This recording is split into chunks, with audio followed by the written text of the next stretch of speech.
everyone, it's me, Sonia. Welcome back to my cooking show. Today guys, magluluto ako ng tipid meals. Swak sa budget ang ginisang repolyo with corned beef. Katulad ng mga nakikita nyo sa aking mga vlogs, nakahanda na yung aking mga ingredients. Siyempre, meron tayong sibuyas, bawang, kamatis, meron tayong pepper, cooking oil, at ang ating pangpalasa, soy sauce, ang ating repolyo, at ang ating corned beef. Ngayon guys, sisimulan ko ng aking pagluluto. Ito'y napakadali lang.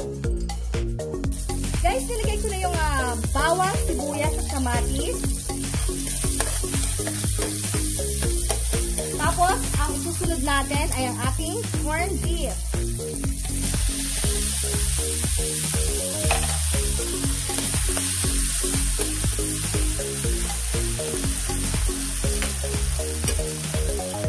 Yan guys, haluin lang natin mabuti.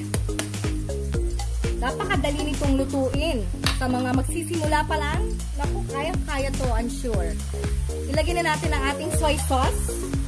Konti lang guys, kasi malasa na yung corned beef. Lagay na rin natin ang pangpalasa, konti lang din.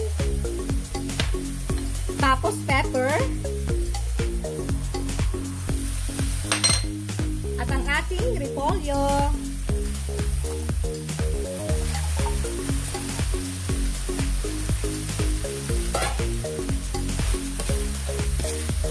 Tipid meals. Sa mga nagtitipid, swak na swak ito sa budget. Pwedeng-pwede ng pang-ulam. Yan guys, konti na lang. Konting gisa pa. Ito'y luto na. Guys, ang aking ginisang repolyo. Thank you for watching.